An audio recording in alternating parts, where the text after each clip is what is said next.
Friends, family, Hokies, basketball watchers for the next month. Can I just tell you, if like this might come off as a little pretentious.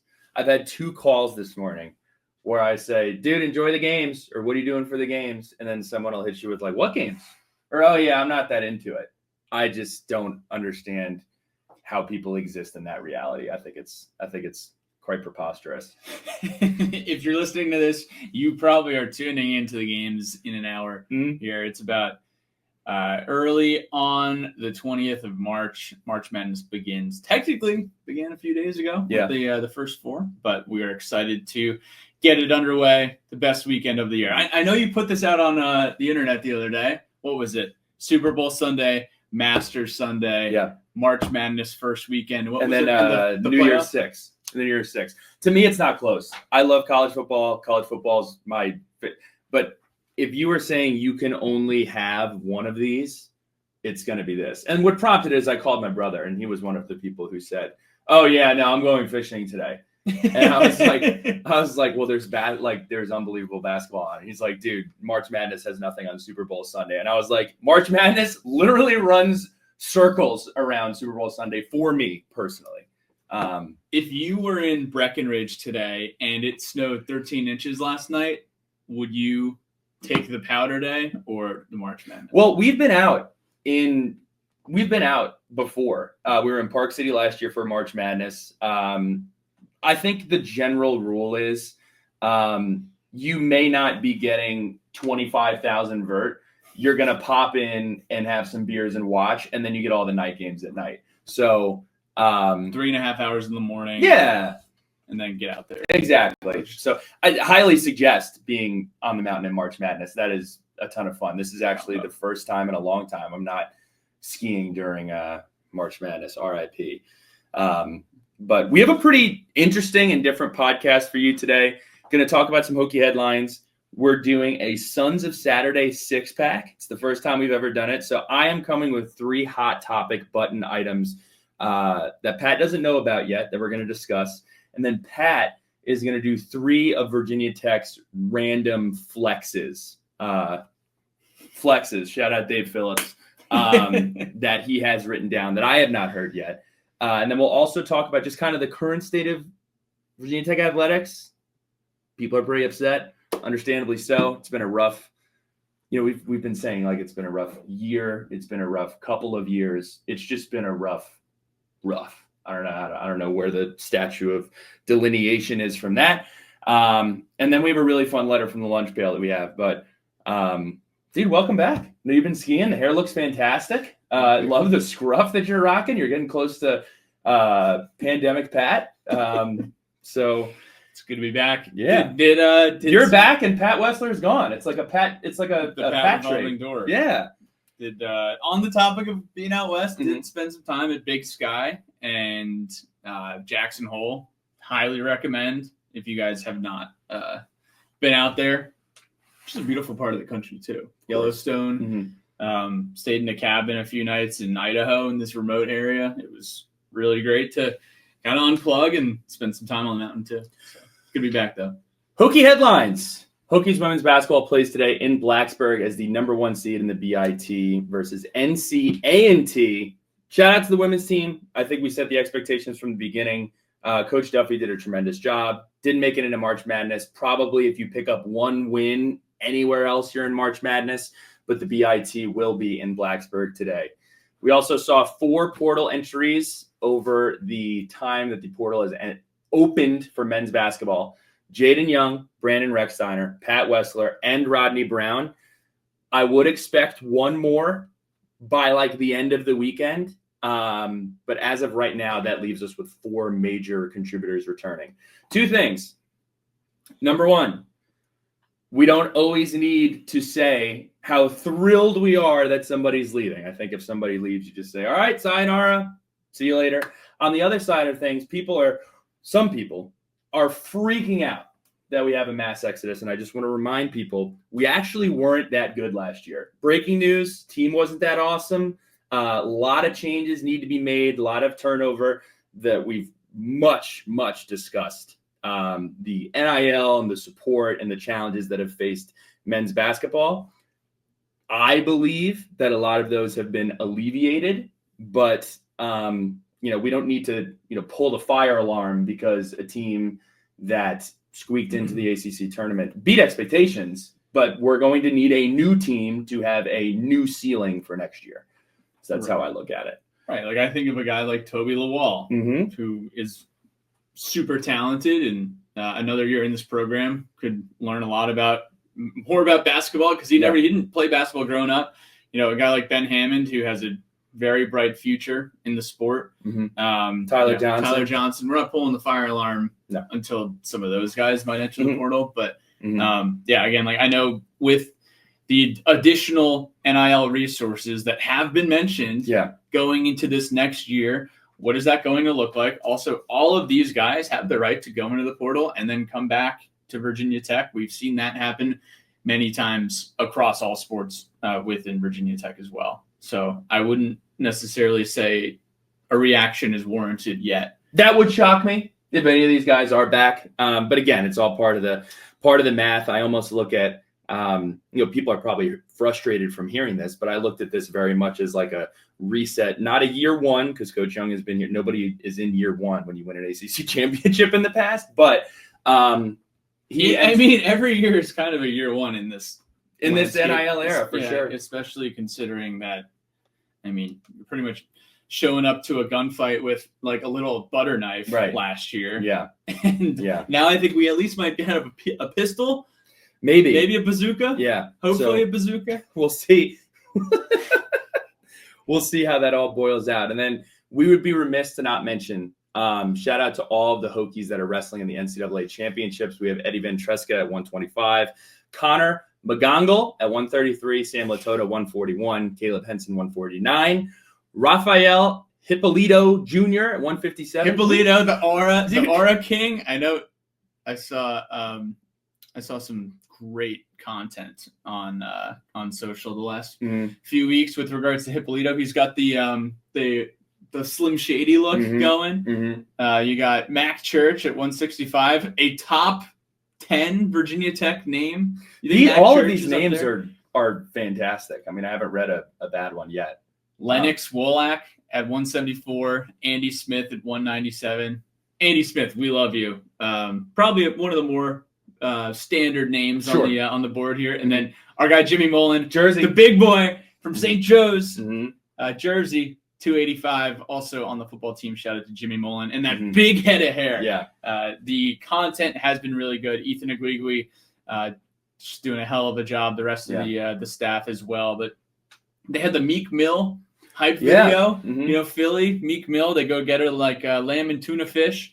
So it's good to see that. The session 1 begins at noon today. It's on ESPNU. Session 2 is at 7. And then sessions 3 through 6 will be Friday and Saturday on the ESPN family of networks. Yes.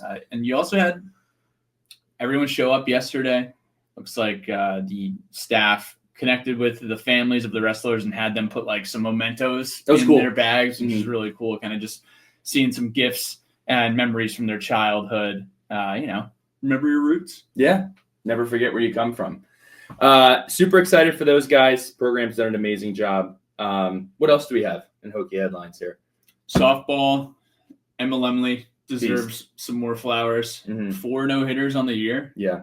It's pretty good. Those pretty are impressive. some like R.A. Dickey numbers. They are some R.A. Dickey numbers. Unbelievable season with the New York Mets. Bring back the knuckleball. We miss it in Major League Baseball. Knuckleball and softball? I don't know if you could do that. An underhand knuckleball? I don't know. Emma Lemley can probably do it. She probably can. Corey McMillan hit her 50th and 51st home runs of her career yesterday against Longwood as the Hokies won again on the diamond. And when interviewed, Corey just really expressed confidence in Coach Pete DeMore and getting her to that level at the dish. Coach DeMore, underappreciated.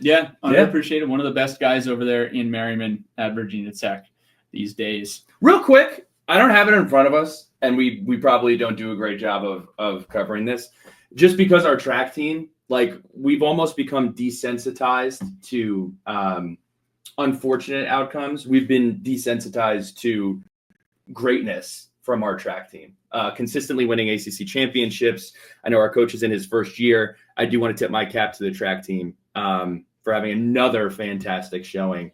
A lot of old talent, a lot of young talent. I know Julia Fixon has been with them for a super long time. Yeah. She did a great job. So hats off to our track and field team. Track and field across the board. It's kind of like UConn women's basketball in the early 2000s. You just expect a championship. And, you're like, oh, track and field is holding another trophy at ACCs. And, so, you have to recognize the track team. They always are at the top of the table in the ACC. Football. Spring started. They're back. It's March 20th. March 20th. We're very close. Pads are popping. Guys are back out there. We have a lot of newcomers. It's like there's a lot of new faces. It's year one. We got a lot of new faces, some new coaches, new blood. I think, look, we're going to do a deeper dive on kind of spring and everything else. My belief on spring is, you can drive yourself crazy looking at the weekly depth chart and this and that and everything. At the end of the day, and then the portal opens. At the end of the day, what you're really trying to do right now is establish leadership, establish the two new systems that we're putting in on offense and defense, and also establish, okay, what guys can I trust? How do they work together? Team camaraderie. Like, it's a really big opportunity to build your team. I have always, right, wrong, or indifferent, what's the word that I'm looking for here? I haven't gotten overly invested in trying to pinpoint how good or not good the team is going to be in April and May. So that's just me. And there weren't really any big nuggets from the press conference earlier where it was, hey, we're gonna take our personnel and we are going to work with them to put the best offense on the field. Yes, Coach Montgomery's a little bit of coach speak. And I think Sam asked a question. Yeah, Sam asked if we would go out and play Colorado and Boulder, which would be sick. But it looks like Fran Brown has expressed interest in doing that. I put out an article a couple of weeks ago about just my feelings on the spring game. A lot of people will disagree with me. I like the event. I think the game is a dog and pony show. Speaking of the game, they did announce they're charging. Mike Niziolak, please hit the ear covering. So what is the pricing? What's the damage? I saw there were a few ticket options, but if you want to get in the door, it's $10 per ticket, and then they're running $25 on parking. I also think the tickets are like $25 or $50 if you want like premium options or like a club option.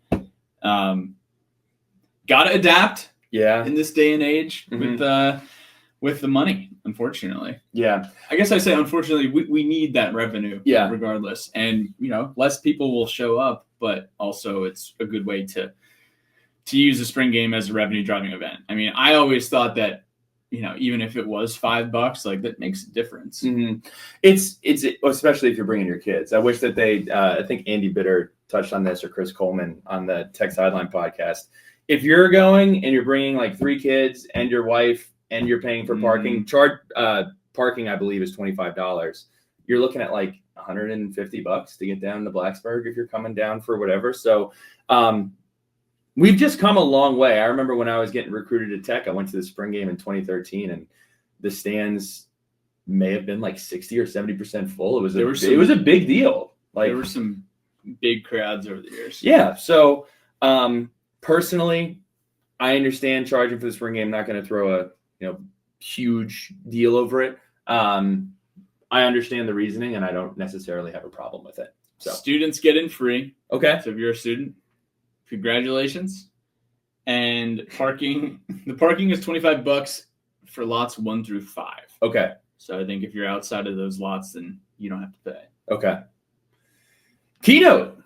There is a Chalk Talk coming up next weekend. They are kind of just talking about what's going on in college football these days. You got Bruce Arians, who is the biggest name on the list, Darryl Tapp, Justin Wood, who is the University of Richmond defensive coordinator, Kevin Sherman, who's the head coach at Ferrum and used to coach wide receivers at Virginia Tech.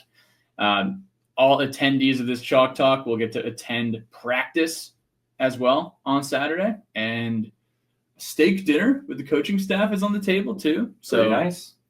I think I saw it was like $25 per person on the registration. Let me just pull this up real quick. Okay, $65. Excuse me. I was gonna say, who's selling steak for $25 in this economy? Not steak 48. But that's on Friday and Saturday, the 28th and the 29th. Should be fun. Should be unique. An opportunity to get a little closer with the staff and check out what's going on in spring practice as well. The event is not for players or children. Interesting. Yeah. While we're on the subject of football, I did see the Hokie Club put out some tickets. Yes. For Atlanta for the South Carolina-Virginia Tech game Labor Day weekend. If you are going, please check out our hotels that we have discounted, whether it's Hilton, Marriott, or Hyatt. We have 4 hotels in Buckhead that are discounted at a Sons of Saturday block rate. If they're on our website, we'll make sure that they're in the article of this podcast as well. Want to make sure you guys can get the best rate. And also join us. We're going to have a big party on Saturday as well, working through the details there. Might have an option for tickets or suites, still kind of dependent. I know Hokie Club already gave an option to purchase tickets through them as well. We'll have more updates, hopefully in the coming weeks with regards to Atlanta. But if you have not booked your hotel or Airbnb, go the hotel route and book through our link. I was gonna say let's have some fun, but the first subject of conversation is just not that much fun. So this next segment is inspired by a David Cunningham tweet that he put out on March 16th. His tweet: "It's the first time since 2015 and 16 that at least one of the Virginia Tech men's or women's basketball teams didn't make the NCAA tournament. It's also the first year since 1992-1993 that neither team made the big dance and Hokies football finished below 500. Some other brutal numbers for you. Since the 2011 Sugar Bowl, Virginia Tech is 89-77. 8 of those 13 seasons, Tech finished 500 or worse in ACC play. Tech only finished ranked 2 times in that stretch and won 10 games 1 time. I don't like doing this. I know that like Pat and I were if there is a LinkedIn skill for this, like positron, positive is definitely associated. I just think it's worth mentioning. I, as a fan of Virginia Tech, and it seems like we do this every year, it truly, truly does. But you look back over the last couple of years and you have, okay, Virginia Tech wins an ACC championship in men's basketball. Okay, Virginia Tech women's basketball is in the Final Four. Okay, Virginia Tech softball is competing for a World Series. And we've almost like had to push all of our chips into other sports. And these are sports that are accomplishing amazing things with not as much support as football, transparently. And I just think that we've reached this moment where there is like overwhelming apathy. And the only way I can put a bow on it is something positive has to happen. Like something positive has to happen. And the part that's frustrating too is you combine that with the fact of how difficult it is to do anything downtown in Blacksburg when you do make the trips back. There is an article that comes out every, I think, 60 days, it seems like, where the town just makes a god-awful decision. We just put this out on social media the other day, that there is an 8-story, I believe it's student housing facility that is being put on North Main Street. Slusher Tower East. Unfortunately, no, this is not going to be somewhere you can go to a bar and not have to wait in line. So I just think it's reached a point of apathy that is extremely uncomfortable. I really don't know how else to say it. My biggest gripe here is, I wouldn't even call it a gripe. My biggest issue with the current Virginia Tech athletics landscape is what we cannot control. Yeah. And that is ACC leadership and what will happen to the ACC and how can Virginia Tech best position itself to wind up in the SEC or the Big Ten. I almost feel helpless about this, which has really been a catalyst of my own personal apathy about Virginia Tech athletics over the past year. Even in football, where seemingly I thought we were going to win at least 8 games, probably win 9 or 10, make a nice bowl, be competitive in the ACC. We all thought that was on the table, and we all thought that was possible.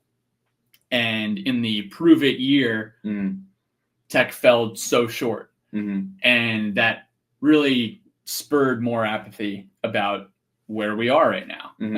That combined with the minimized NIL resources for men's basketball, it's been a difficult year. It has. From a stomachability, palatability situation. Look, I used to, and still do, make fun of people and podcasts and publications that like set up shop, open their tent, start a fire on like negativity lane. But it is unavoidable, I feel, I think we all feel this way. And I don't have the answer. All I know is like some sport, something has to happen. I woke up the other day and I put out the Steph Curry quote that ESPN loves to churn over. And people are so angry. And Ed sent this text message to me. He said, I've noticed that people whose sports fandom rests like 75% on Virginia Tech, those people, and we're in this bucket, are just so bummed out and so angry. It's almost like that Arthur meme where you're just walking around all over the place with your fists balled up. That's what it kind of feels like. So I'm just telling everybody, if you're feeling this way, I think most people are feeling this way. So you're telling me the reason that Pete B hasn't been freaking out as much as we have is because he just won a Super Bowl? It could be a contributing factor. I mean, I know that I've gotten a lot of smiles, and I don't want to belittle the success of other programs.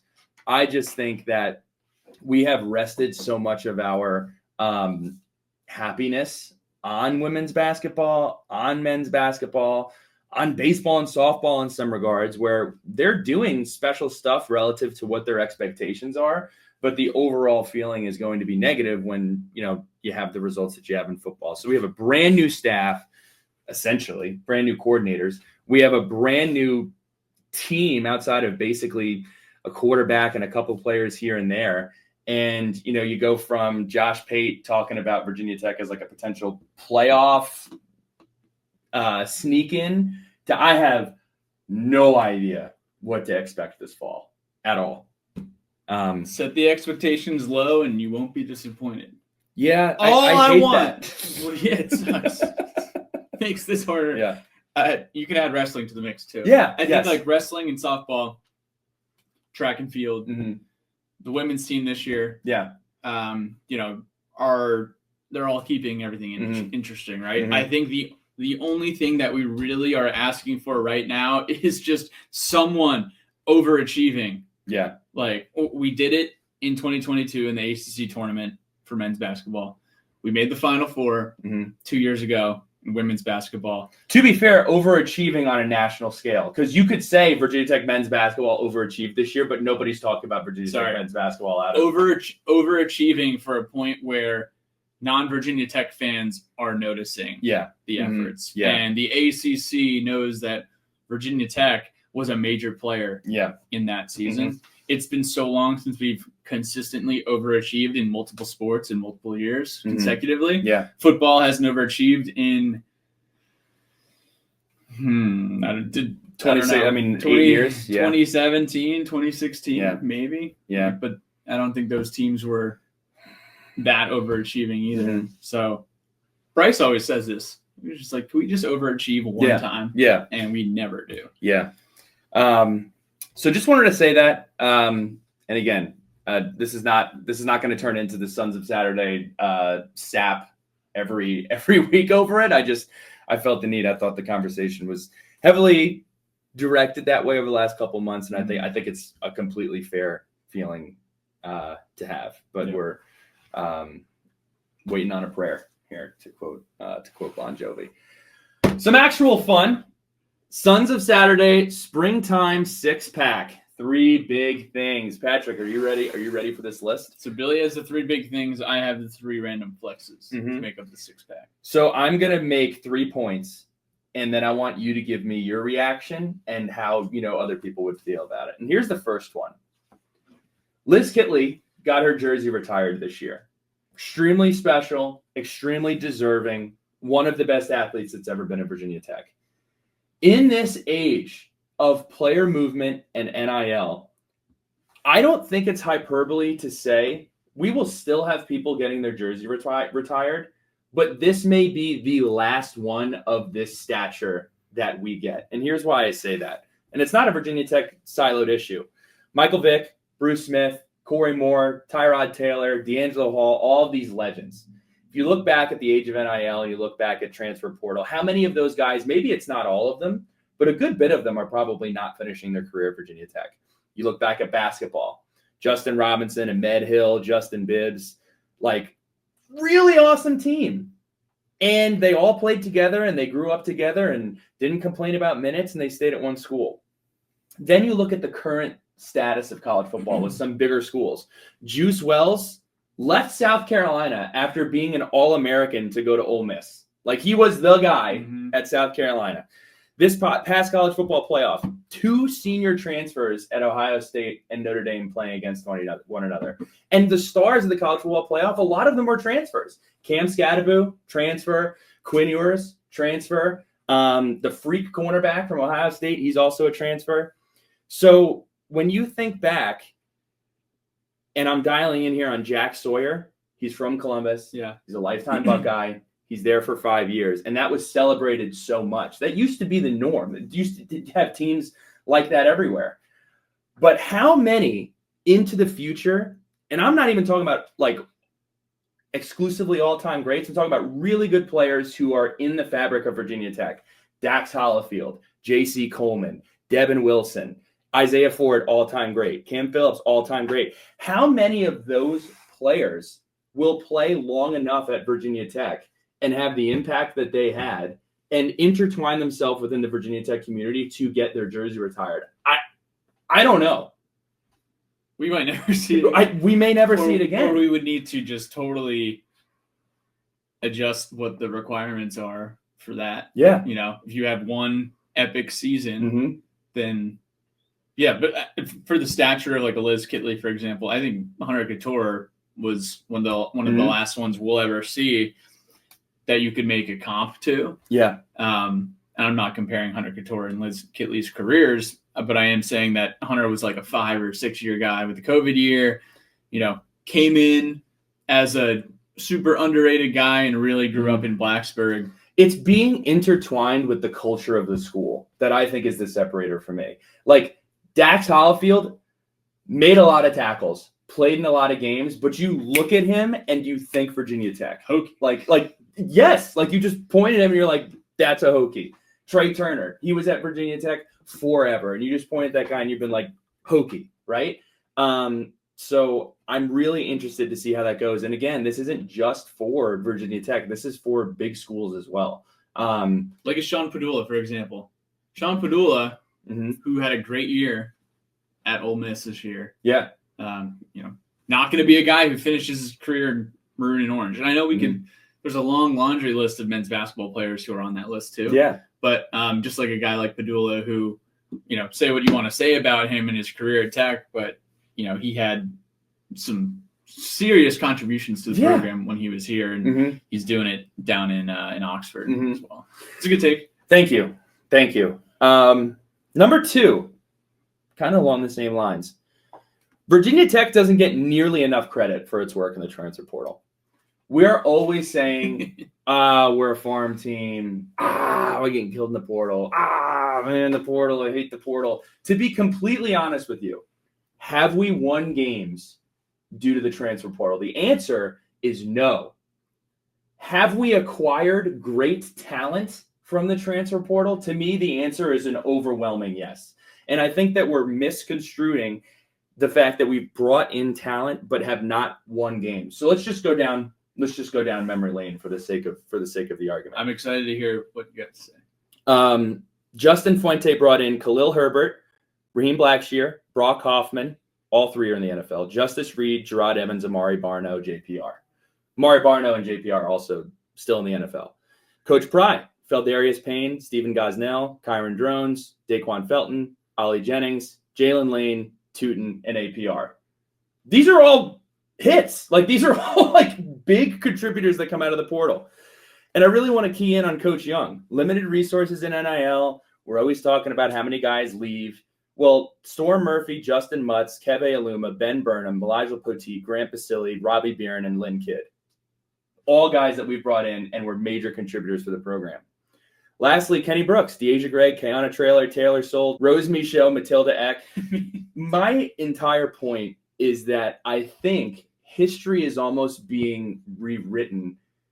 We have brought in so much talent and just don't have a lot of wins to show for it, actually specifically to football. But the transfers that we brought in towards the end of the Fuente era and the transfers that we've brought in the Pry era have all been difference makers.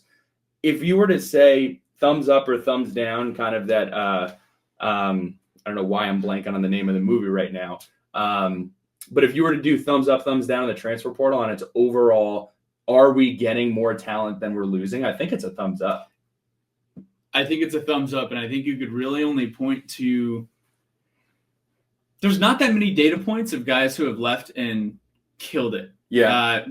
The best performance out of anyone that has left Virginia Tech, I think there's two. I think it's Georgia Amore this year, and I think it's Hendon Hooker in 2022 for Tennessee. Yeah, I mean, you can point to like my always pushback on this is like you can point to Rodney Rice, you can point to David Gasson, you can point to Lynn Kidd went to Miami and Miami was awful. But again, like I have a hard time doing that because they all, number one, got a better opportunity, and number two, probably got a better, let's call it what it is, paycheck for going to those schools. So I have a hard time really blaming that. And again, I hate keeping tabs on like, oh, this person left, they suck now. Like, but if you say, how does Virginia Tech do at evaluating talent and putting it in the room? Virginia Tech is going to have multiple players called in the draft this upcoming year for the NFL. Now, people may get frustrated because we see people enter the portal, but don't forget how many people are going into professional sports that transferred in and may not have won 10 games or 9 games or however many games. Khalil Herbert, you can make the argument that Khalil Herbert had the best running back season in the history of the school. It's at least an argument. Yeah. So he just didn't win a lot of games, and nobody saw it in person. And neither did Facial Tootin. That's right. So 2 for 2? 2 for 2. 2 for 2. This one, I would love if anyone wants to zag that. Sure. If anyone thinks that the portal has been a net negative on Virginia Tech, yeah, I would love to hear what data there is against that. Yeah. Because I think generally speaking, if we look at the whole body of work, and really until this year where we're losing guys like Xavier Chaplin to the SEC and Braylon or Caden, one of them to the SEC. Mansour Delane, Derek Canteen last year to Vanderbilt. Like at this point, like these guys are just getting more money and they're going, and you have to wish them the best. Xavier Chaplin, we absolutely wish he was still on our roster. We can't afford to keep him around based on what our budget is. So that's just how it is. But generally speaking, before that cycle, I think the point is it's a pretty good take. It's definitely not awful. It's definitely because there are some teams who consistently get pillaged and don't replace the talent. Mm-hmm. I don't think that's anywhere close to where Virginia Tech stands in that situation. Generally speaking, retainment is pretty good, and developing and evaluating new talent. All I have to say for that is Facial Tootin. Yeah. I'm going to lose some people on this one. It's more of a question than it is a we should do this. A lot of people say, would you trade the football team winning X amount of games for a championship in this, right?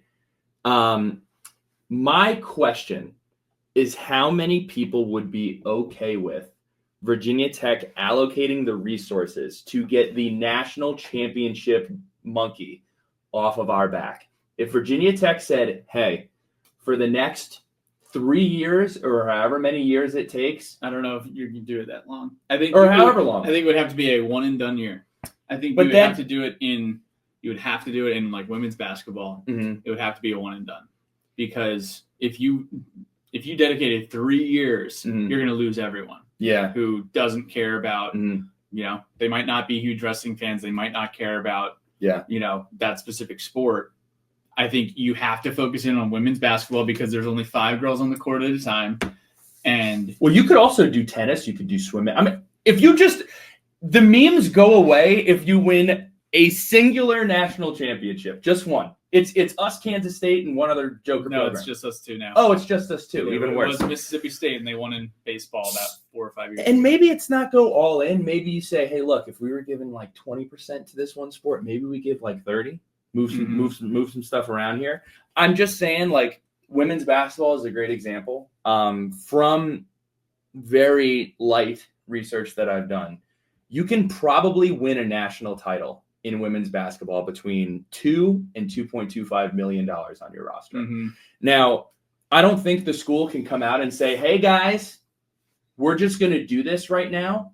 But I'm curious if this was a vote, if they like American Idol, they sent everybody a text message and they were like, would you like to do this? How many people would say yes to that question?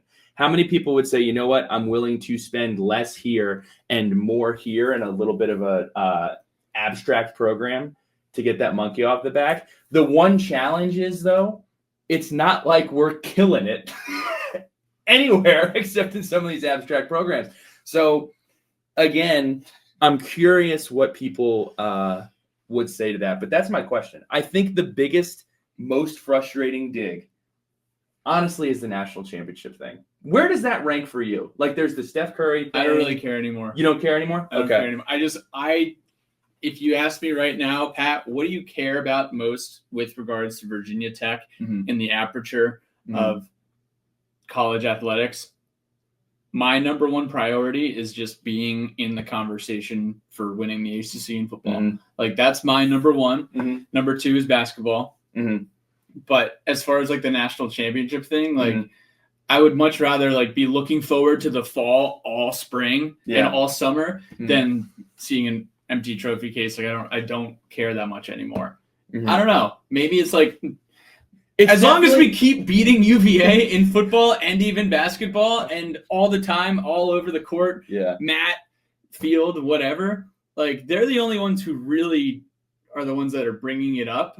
And it's a total fair thing, though. Like I think that's what hurts the most. Like of all of the digs, regardless of what program it comes from, it is certainly the most frustrating. Like I'm super numb to what has gone on the past year, that like having a national championship in some sport isn't going to make me feel any better. Yeah. It would help a lot. Well, to zag that point, we both had a lot of fun, whether it was the right thing to happen or it just kind of spawned itself. I had a ton of fun watching our basketball programs the last 2 years. It certainly made getting through the year easier and able to kind of put that to the side. So, yeah, I'm curious. Tune in. Let me know how many people would be willing to make that trade-off for some time. But that does it for my 3-point. So that was a good first 3 bevies from the six-pack. Thank you. As we tip off here in 10 minutes. I'm going to... No buzz off 3. People are going to clip that. No, I don't get buzzed off 3 beers. I'm gonna run through my random Virginia Tech flexes. Okay. So I have a couple. I haven't heard them. I got a couple that I think of. Sure. I'm excited to see if we're on the same page. I would love any sort of supplements. Okay. And these are kind of random. I'm not even saying these are the top ones. Sure. But these are just a few. Yeah. So, Virginia Tech. You probably have not been there, but one day, Billy Ray, you will fly into the Virginia Tech Montgomery Executive Airport. Okay. Virginia Tech is one of the only colleges that has its own airport. I did not. Do a lot of colleges not have that? How many? I don't know.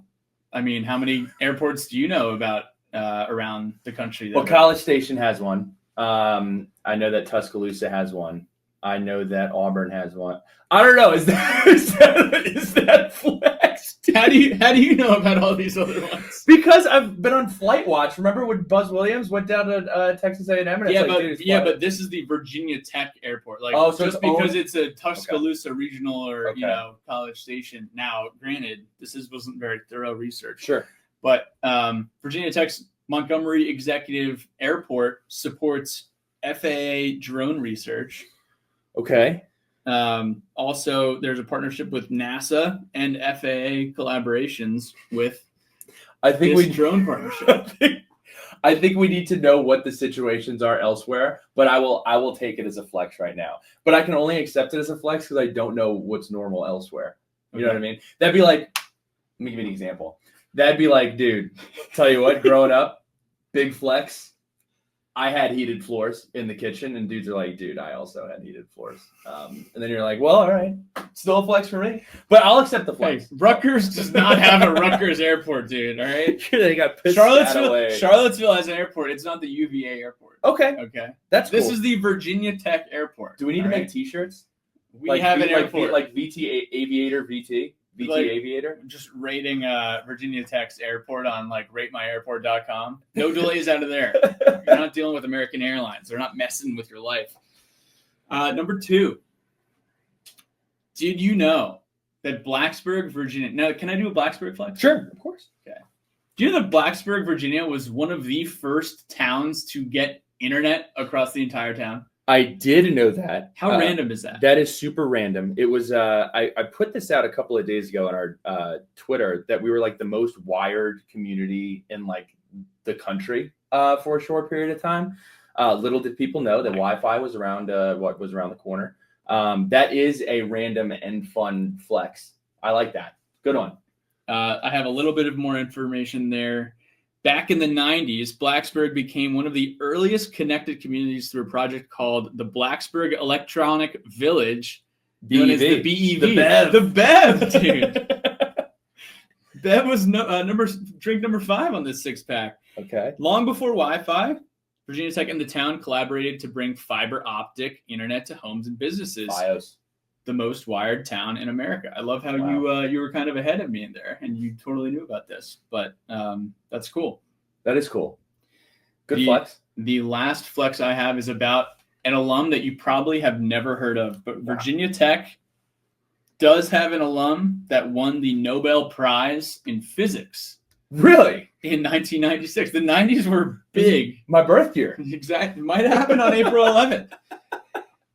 Robert C. Richardson earned his undergraduate degree at Tech and then just absolutely went on to crush it in superfluidity in helium. They refer to it as quantum physics wizardry. And so this is the best offseason. This dude, Robert Richardson, RR, he's got that Nobel Prize in physics. Kind of cool. That is very cool. Wow. This is the most off-season-y thing that we've ever done. I would add a couple other ones. It's a pretty big flex to have a Miss America from Virginia Tech. Yeah. I mean, also been on the pod. Speaking of Camille, I'm pretty sure. Yes. No, this is actually a fact. So Camille Schreier joined our pod during COVID after she was Miss America at the time. Current sitting. Yeah. She was in the Oval Office of Miss America. But wait, she was also, I think, the first double Miss America because she won Miss America that first year, and then they were like, dude, you got like she got a COVID year. Yeah, you got like a BS year of Miss America, so she was just Miss America again, which was pretty amazing. Speaking of the transfer portal, Billy Ray, Camille Schreier, Miss America, was a transfer portal pickup for Virginia Tech. She did spend like a year at Michigan prior to going to Virginia Tech. So just another area where the portal did favor Virginia Tech. Random flexes. I mean, I think these are all super like today school. I think it's super cool that Barstool did a pizza review early, like in the early days. Hung out with the Scooter guys. 2013. That was 12 years ago. Barstool went to Benny's and Scooter Club in 2013. I also think and this is more of like a frustration point. I stumbled across this Facebook page that was just listing all of the like kick-ass concerts that happened at Castle Coliseum and at Virginia Tech. Grateful Dead has been here. The Ramones have been here. I just don't. I don't know what happened. Bruce Springsteen has been at Virginia Tech. We tweeted that out. Rutgers week. Like what happened? Like why did we stop doing that? And look, there are probably some people listening right now that are like, dude, Ludacris was literally here. All due respect to Ludacris. There are some songs I like. Ludacris is not Bruce Springsteen, the Grateful Dead. Like, let's just be straightforward here. The biggest names that came to Tech, I remember Brad Paisley did the concert for the Ohio State game. J. Cole and Wale did the homecoming concert one year. It was a big deal. Yeah. The Avett Brothers played at Burris. Tie-in, local group from, I believe they're right from Salem. Like they're brothers. The Avett Brothers are like from Roanoke. Avett? I think it's Avett. No, it's not. It's Avett, and they're from North Carolina. Oh, okay. I don't know why. I remember Coleman Fox being like, dude, they're local guys. And I was like, oh, okay. So that was just burned into my memory. But it was wrong. Feel free to fact check both of us. I will say, though, number one, bring back concerts in Castle. Number two, bring back huge acts. Now, we do have Metallica. Dude, the Victoria's Secret Pink Party? Are you kidding me? Remember when Diplo came and did that? No, I don't remember that. They did it like 10 years ago, too. We won 2 Victoria's Secret Pink Parties from like just fan voting. Then the first time it was Gym Class Heroes. I did not know that this happened. Didn't we also have like a Cheez-It delivery or something? I don't know, man. Yeah, good flexes. I enjoyed that. If you have a random Virginia Tech flex that you're thinking of, please send those in. The games are tipping off here soon. Do we just want to roll through some quick basketball stuff? Opinion. Number one, I think I'm going to get. I wish that I had given you this to take it, but I'll take it here. Has Duke become less hateable now that Coach K is not there? They're still hateable. Of course, I'm not saying right. Yeah, yeah. I think it's very fair. I think John Shire is very likable. And I would agree. Duke hasn't had a Kyle Singler. I guess John Shire as a player, I didn't dislike John Shire as a player, but I did not like him just due to how Duke was getting so many of those calls. I think it was the 2010 game when John Shire like moonwalked like Michael Jackson 7 or 8 times, calls a timeout, and we're like, dude, like you just moved from the elbow to the low block, doing this little dance, and they're not going to call it. Yeah. I think Shire, he's a great coach. This Duke team is a pretty special team. Yeah. I think Cooper Flagg is extremely likable as opposed to, some of those teams where you had Grayson Allen, you had JJ Redick, you had, Sheldon Williams and Nolan Smith and just, Brian Zubek, guys who were just like guys. And you're like, I don't really like him. Yeah. JJ was unbelievable in college, but he wasn't a likable guy. He was a polarizing figure. He was a cocky dude. Yeah. Because he would be 5-on-1. He'd pull it from 3, and make it. I mean, those Duke teams were elite. Yeah. So, this Duke era is a different kind of Duke. Yes. And yeah, they are less hateable. Where does Duke versus Carolina stack up for you in teams that you like? Who do you hate more in basketball? Because in football, it's unquestionably for me, and I believe for you, it's Carolina. To me, it's Duke now. Oh, you say Duke is more hated than North Carolina. I mean, what's hateable about North Carolina right now? I think the Duke brand will always be more hateable than any other brand in college basketball. Yeah, you're right. Yeah, I think it's interesting. We've had like the Carolina on our back. You made this point a couple weeks ago that we might have the most wins against Duke in like the last 10 years of any other ACC school. I mean, it's almost like you can almost bet your boots on it that Tech's going to beat Duke once a year. Didn't happen this year, unfortunately. Now, we haven't won in Cameron since 2007, but Duke has lost like maybe 5 of 7 in Castle over the last several years. Yeah. Mike Young had Duke's number. Hunter Couture beat Duke so many times. Yep. March Madness, real quick.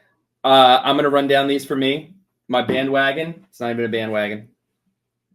Give me all the tiers if you want them. I love St. John's. I hope St. John's goes as far as possible. I'm really looking forward to maybe a Calipari Rick Pitino matchup in the second round. It's gonna be tough for Arkansas to win that game. So awesome. I put out the beef history video yesterday. I strongly suggest you give it a listen. Cinderella. It's a little bit of a softerella. I like Illinois to go to the Elite Eight. I think that they can make a nice little run there. They have some tough matchups.